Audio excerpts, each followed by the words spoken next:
Walking ಇಂದ ಏನೇನೆಲ್ಲ ಉಪಯೋಗ ಇದೆ? Early morning is the best time for walking. ನಿಮ್ಗೆ ಯಾರ ಟ್ರೈನರು ಬೇಡ. ವಾಕಿಂಗ್ ಬಗ್ಗೆ ಮಾತನಾಡೋದಾದ್ರೆ ಈ ವಾಕಿಂಗ್ ಇಂದ ಏನೇನೆಲ್ಲ ಉಪಯೋಗ ಇದೆ, ಹಾಗೆ ವಾಕಿಂಗ್ ಅಲ್ಲಿ ಟೈಪ್ಸ್ ಒಂದಷ್ಟಿದೆ, ಯಾವ ರೀತಿ ವಾಕ್ ಮಾಡಬೇಕು ಗೊತ್ತಿರೋದಿಲ್ಲ, ಸುಮ್ಮನೆ ನಾವು ವಾಕ್ ಮಾಡ್ತೀವಿ, ಒಳಗಡೆನೆ ವಾಕ್ ಮಾಡ್ತಾ ಇರ್ತಾರೆ. ಸೊ ಈ ಬಗ್ಗೆ ನೀವು ತಿಳಿಸ್ಕೊಡೋದಾದ್ರೆ? ಇದ್ರ ಬಗ್ಗೆ ನಾನು 2 ದಿವಸ ಬೇಕಾದ್ರೂ ಮಾತಾಡ್ಬೋದು. ಅಷ್ಟು ದೊಡ್ಡ topic. It's my favourite topic. ನಾನು ಯಾರೇ ಕರ್ನಾಟಕದಿಂದ ಸಾಕಷ್ಟು ಜನ ನನ್ನ ರೀಚ್ ಔಟ್ ಮಾಡ್ತಾರೆ, ಇನ್ಸ್ಟಾಗ್ರಾಮ್ ಅಲ್ಲಿ, ಇಮೇಲ್ ಅಲ್ಲಿ, ನನ್ನ ಟಿವಿ ಪ್ರೋಗ್ರಾಮ್ ನೋಡಿದಾಗೆಲ್ಲಾನು ನನ್ನ ರೀಚ್ ಔಟ್ ಮಾಡಿ, ಮ್ಯಾಮ್ ನನ್ಗೆ ಹೊಟ್ಟೆ ದಪ್ಪ ಇದೆ, ನಾನು ದೇಹದ ತೂಕ ಇಳಿಸ್ಕೋಬೇಕು, ಏನಾದ್ರೂ ಒಂದು ಎಕ್ಸರ್ಸೈಸ್ ಹೇಳಿ, ನಾನು ಇಲ್ಲಿರೋದ್ರಿಂದ ನಾನು ಗಂಗಾವತಿಲಿ ಇದ್ದೀನಿ, ನಿಮ್ ಕ್ಲಾಸ್ ಅಟೆಂಡ್ ಮಾಡಕ್ ಆಗೋದಿಲ್ಲ, ಸೊ ಏನ್ ಮಾಡ್ಲಿ ಮೇಡಮ್ ಅಂತ ನಾನು ಎಲ್ಲರಿಗೂ ಒಂದೇ ಹೇಳೋದು, ವಾಕಿಂಗ್ ಮಾಡಿ. ಓಕೆ, ನಮ್ ದೇಹದಲ್ಲಿ 2 ಡಾಕ್ಟರ್ ಇದ್ದಾರೆ, right leg, left leg. So ಆ 2 ಡಾಕ್ಟರ್ ನ ಬಳಸಿ ನೀವು ನಿಮ್ಮ ಆರೋಗ್ಯ ಕಾಪಾಡ್ಕೋಬಹುದು ಅಂಡ್ ಆಲ್ ಡಿಸೀಸ್ ನ ದೂರ ಇಟ್ಕೋಬಹುದು, ದೇಹದ ತೂಕನ್ನು ಮೇಂಟೈನ್ ಮಾಡಬಹುದು ಹಾಗೂ ಇಳಿಸಬಹುದು. So use your right doctor, left doctor, ನಿಮ್ 2 ಕಾಲು. So walking is the simplest safest exercise. ಯಾವ ಟ್ರೈನರು ಬೇಡ, ಯಾರಿಗೂ ದುಡ್ಡು ಕೊಡೋಂಗೂ ಇಲ್ಲ, ಏನೂ ಇಲ್ಲ. ಒಳ್ಳೆ ಶೂಸ್ ಹಾಕೊಳ್ಳಿ. ಇಲ್ಲ ಶೂಸ್ ಮೇಲೆ ನಮ್ಗೆ ಇನ್ವೆಸ್ಟ್ ಮಾಡಕ್ ಇಷ್ಟ ಇಲ್ಲ ಅಂತ ಹೇಳಿದ್ರೆ ಚಪ್ಪಲಿ ಹಾಕೊಳ್ಳದೆ ಬೇರ್ ಫುಟ್ ವಾಕ್, ಚಪ್ಪಲಿ ಹಾಕೊಳ್ಬಾರ್ದು. ಓಕೆ, ನಾನು ವಾಕಿಂಗ್ ಒಂದೊಂದ್ಸರಿ ವಾಕಿಂಗ್ ಹೋಗ್ತೀನಿ, ಆವಾಗ ನೋಡ್ತೀನಿ ತುಂಬಾ ಜನ ಚಪ್ಪಲಿ ಹಾಕೊಂಡಿರ್ತಾರೆ, ಕಾಲೆಲ್ಲೋ ಚಪ್ಪಲಿ ಎಲ್ಲೋ. ಓಕೆ, ಸಮದೋಗಿರುವಂತಹ ಚಪ್ಪಲಿ, ಆಮೇಲೆ ಹೀಲ್ಸು, ಹೈ ಹೀಲ್ಸ್ ಹಾಕೊಂಡು ನಡೀತಾರೆ. ಶೂಸು ಎಷ್ಟು ಭಾರ ಇರುತ್ತೆ, ಯಾವುದೋ ಒಬಿರೋನ್ ಕಾಲದ ಶೂಸು. ಅದೆಲ್ಲ ಏನಾಗುತ್ತೆ ಅಂತ ಹೇಳಿದ್ರೆ ಆ್ಯಂಕಲ್ ನೋವು ಬಂದ್ಬಿಡುತ್ತೆ, ತುಂಬ ಹೊತ್ತು ನಡೆಯೋಕ್ಕೂ ಆಗೋದಿಲ್ಲ, ಆ್ಯಂಡ್ ಲೇನೇಕ ದಿನ ಆಗ್ಬಿಡುತ್ತೆ. ಅದರಿಂದಾಗಿ ಒಳ್ಳೆ ಶೂಸ್, ರನ್ನಿಂಗ್ ಶೂಸೋ ವಾಕಿಂಗ್ ಶೂಸೋ ಅಂತಾನೆ ಸಿಗುತ್ತೆ, ಅದನ್ನು ಇನ್ವೆಸ್ಟ್ ಮಾಡಿ ಲೇಟೆಸ್ಟ್ ತೊಗೊಳ್ಳಿ. ಯಾಕೆಂದರೆ ಟೆಕ್ನಾಲಜಿ ಚೇಂಜ್ ಆಗಿದೆ, ಬಯೋಮೆಕ್ಯಾನಿಕ್ಸ್ ಚೆನ್ನಾಗಿರುತ್ತೆ. ಅದ್ರ ಜೊತೆಗೆ ನಿಮ್ಗೆ ಯಾವ ಟ್ರೈನರು ಬೇಡ, ಯಾವುದು ಇದು ವೆದರ್ ಒಂದು ನಿಮ್ಮ ಫೇವರಲ್ಲಿ ಇರಬೇಕಷ್ಟೇ.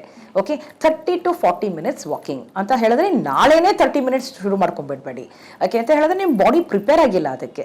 ಸೊ ಫಸ್ಟು 10 ನಿಮಿಷ ಹೋಗಿ ವಾಕಿಂಗ್ಗೆ, ಮತ್ತೆ 15, 20, 30. ಸೊ ನಿಮ್ಗೆ ವೆಯ್ಟ್ ಲಾಸ್ ಮಾಡ್ಕೋಬೇಕು ಅಂತ ಹೇಳಿದ್ರೆ 40 minutes to 60 minutes ವಾಕಿಂಗ್ ಮಾಡಿ every day, Sunday holiday. Okay, ಈಗ ಯಾವ ರೀತಿ ವಾಕಿಂಗ್ ಮಾಡಬೇಕು? So walk the talk. ತುಂಬಾ ಜನ 10 ಜನ ನಡ್ಕೊಂಡು ಎಲ್ಲರೂ ಮಾತಾಡ್ಕೊಂಡು ಹೋಗ್ತಿದ್ದಾರೆ. ಎಷ್ಟೊಂದ್ಸರಿ ಅಡಿಗೆ ಎಲ್ಲ ಕೇಳ್ಬಿಟ್ಟಿದೀನಿ ನಾನು, ರಸಮ್ ಮಾಡೋದು ಹಾಗೆ ಆ ಥರ ಎಲ್ಲ. ಸೊ ಯಾರು ಮಾತಾಡಬೇಡಿ, ಎಲ್ಲರೂ ಕಂಪನಿ ಇರಲಿ ಎಲ್ಲ ಬ್ರಿಸ್ಕ್ ವಾಕ್ ಮಾಡಿ. ನಿಮ್ಮ ಎನರ್ಜಿ ಫೋಕಸ್ ಎಲ್ಲ ವಾಕಿಂಗ್ ಮೇಲೆ ಇರಬೇಕು. ಅದನ್ನ ಮೈಂಡ್ಫುಲ್ ವಾಕಿಂಗ್ ಅಂತ ಹೇಳ್ತಾರೆ. ಅದ್ರ ಜೊತೆಗೆ ನೀವು ಚಾಂಟ್ ಮಾಡ್ಬೋದು, ಮಂತ್ರ ಚಾಂಟ್ ಮಾಡ್ಬೋದು, ಮತ್ತೆ ಪಾಸಿಟಿವ್ ಅಫರ್ಮೇಷನ್ಸ್ ಕೊಡ್ಬೋದು. I am strong, I am fit, I am slim ಅಂತ ಬೇಕಾದ್ರೂ ಹೇಳ್ಕೊಳ್ಳಿ, ಅದು ವರ್ಕ್ ಆಗುತ್ತೆ ಅದು. ಓಕೆ, ಆ್ಯಂಡ್ ನಾನು ಕಮಿಟ್ಮೆಂಟ್ ಆಗಿರ್ತೀನಿ, ನನ್ನ ರಿಲೇಷನ್ಶಿಪ್ನಲ್ಲಿ ನಾನು ಇಷ್ಟು ಫೋಕಸ್ ಕೊಡ್ತೀನಿ, ಈ ರೀತಿ ಎಲ್ಲ ಪಾಸಿಟಿವ್ ಇದು ಮತ್ತೆ ವಿಜುವಲೈಸೇಷನ್, ಅಫರ್ಮೇಷನ್ ಮತ್ತೆ ವಿಜುವಲೈಸೇಷನ್ ಮಾಡ್ಕೊಳ್ತಾ ಹೋದ್ರೆ ಮೈಂಡ್ಫುಲ್ ವಾಕ್ ಇರುತ್ತೆ. ನನ್ನ ಕಾಲಿಗೆ ಜೆ ಇಡ್ತದೆ, all that should be awareness ಇರಬೇಕು. ಸೊ ವಾಕಿಂಗ್ ನೀವು ಫ್ರೆಂಡ್ಸ್ ಎಲ್ಲ ಮುಗಿಸಿ ಆ್ಯಂಡ್ ಆಮೇಲೆ ಬೇಕಾದ್ರೆ ಎಷ್ಟೊತ್ತಾದರೂ ಮಾತಾಡ್ಕೊಳ್ಳಿ. ಓಕೆ, ಈಗ ವಾಕಿಂಗ್ ಮಾಡಿದಾಗ ನೀರು ಮರ್ತೋಗ್ತಾರೆ ತುಂಬ ಜನ, ವಾರ್ಮ್ ಅಪ್ ಇರೋದಿಲ್ಲ, ಕೂಲ್ ಡೌನ್ ಇರೋದಿಲ್ಲ, ಇದನ್ನೆಲ್ಲನೂ ನೀವು ಮಾಡಬೇಕಾಗುತ್ತೆ. ಸೊ ಇದ್ರ ಬಗ್ಗೆ ನಾವು ಫ್ಯೂಚರಲ್ಲಿ ಇದನ್ನು ಸಪ್ರೇಟಾಗಿ ನಾನು ನಿಮಗೆ ಶೋನೇ ಮಾಡ್ಕೊಡ್ತೀನಿ ಯಾವ ರೀತಿ ಮಾಡ್ಬೋದು ಅಂತ. ವಾಕಿಂಗ್ ಯಾಕೆ ನಾನು ಪ್ರಮೋಟ್ ಮಾಡ್ತೀನಿ ಅಂತ ಹೇಳಿದ್ರೆ, ನಿಮ್ಗೆ ಟ್ರೈನರ್ ಬೇಡ, ಯಾರಿಗೂ ದುಡ್ಡು ಕೊಡೋಂಗಿಲ್ಲ, ಡೂಯಬಲ್, ಎಕ್ಸ್ಕ್ಯೂಸ್ ಕೊಡೋಂಗಂತೂ ಇಲ್ಲೇ ಇಲ್ಲ. ಏನೋ ಮಳೆ ಬಂತು ಅಂದರೆ ಮಾತ್ರನೇ ಎಕ್ಸ್ಕ್ಯೂಸು. ಸೊ ಈಗ ಮಳೆ ಬರುತ್ತೆ ಅಂತ ಅಂದ್ಕೊಳ್ಳಿ, ಇದು ಅನ್ಪ್ರೆಡಿಕ್ಟಬಲ್ ಅಲ್ಲ, ಯಾವಾಗ ಒಂದು ಮಳೆ ಬರ್ತಾ ಇರುತ್ತೆ. ಸೊ ಮನೆಯಲ್ಲೇ ಸಾಕಷ್ಟು ವಾಕಿಂಗ್ ಮಾಡಬಹುದು. ಈಗ ನೀವೊಂದು ಡೈನಿಂಗ್ ಟೇಬಲ್ ಇರುತ್ತೆ ಅಂದ್ಕೊಳ್ಳಿ, ಸುತ್ತಲೂ. ಓಕೆ, ಆದಷ್ಟು ದೊಡ್ಡ ಸರ್ಕಲ್ ಮಾಡ್ಕೊಳ್ಳಿ. ಓಕೆ, ಟೆರೆಸ್ ಇದ್ರೆ ಟೆರೆಸ್ ಮೇಲೆ ಹೋಗಿ. ಈಗ ಟೆರೆಸಲ್ಲಿ ಮಳೆ ಬರ್ತಿದ್ರೆ ಅಂತ ತಾನೇ ನೀವು ಡೈನಿಂಗ್ ಟೇಬಲ್ಗೆ ಬರ್ತೀರಾ.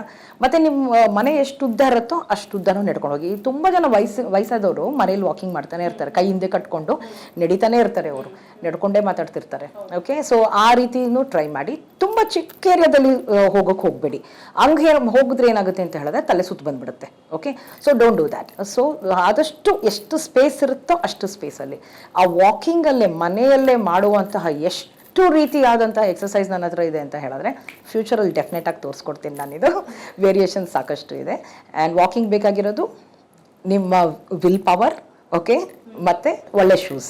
ಓಕೆ, ಇನ್ನೊಂದು ಏನಂತ ಹೇಳಿದ್ರೆ ಏನು ಹೇಳ್ತಾರೆ ಎಲ್ಲರೂ ಕಾಮನ್ ಆಗಿ, I don't have time. Time ಯಾರಿಗೂ ಇಲ್ಲ ಬಿಡಿ, ನೀವು ಟೈಮ್ ಮಾಡ್ಕೊಂಡ್ರೆ ಮಾತ್ರ time. Best time to walk ಯಾವ ಟೈಮಲ್ಲಿ ವಾಕ್ ಮಾಡಬೇಕು. ಹಾಗೆ ಮ್ಯಾಮ್ ಇನ್ನೊಂದು, ಊಟ ಆದ ತಕ್ಷಣ ವಾಕ್ ಮಾಡಬೇಕು ಅಂತ ಕೆಲವ್ರು ಹೇಳಿದ್ರೆ ಅದು ತಪ್ಪು. ಊಟ ಆದ ತಕ್ಷಣ ವಾಕ್ ಮಾಡಬಾರ್ದು, ಸುಮ್ಮನೆ 5 ನಿಮಿಷ ಕೂರಬೇಕು, ಆಮೇಲೆ ಊಟ ಆದ ತಕ್ಷಣ ನೀರು ಕುಡಿಬಾರ್ದು ಅಂತ ಹೇಳ್ತಾರೆ. ಸೊ ಇದು ಯಾವುದು ಸರಿ? Let us come back for walking. So ಈಗ ವಾಕಿಂಗ್ ಅಲ್ಲಿ any time is good time for walking. ಏನಂತ ಹೇಳಿದ್ರೆ ನಮ್ಗೆ ಮೂವ್ಮೆಂಟ್ ಬೇಕು ಅಷ್ಟೇ, ಆಯ್ತಾ. ಈಗ ಮಧ್ಯಾಹ್ನದಲ್ಲಿ ವಾಕಿಂಗ್ ಮಾಡಬಾರ್ದು. ಅದು ಬ್ರಿಸ್ಕ್ ವಾಕ್ ಮಾಡಂಗಿದ್ರೆ ನಿಮಗೆ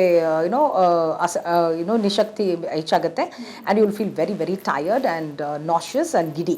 ಸೊ ಮಧ್ಯಾಹ್ನದಲ್ಲಿ ಬ್ರಿಸ್ಕ್ ವಾಕಿಂಗ್ ಅಂತ ಮಾಡಬೇಡಿ. ವಾಕಿಂಗ್ ಅಂದರೆ ಎಲ್ಲೋ ಹೋಗಬೇಕು ಅಂತ ಹೇಳಿದ್ರೆ ಹೋಗ್ಬೋದು, ಎಕ್ಸಸೈಸ್ ವಾಕಿಂಗ್ ಥರ ಮಾಡ್ಬೇಕು ಹೋಗ್ಬಾರ್ದು. Early morning is the best time for walking. Y?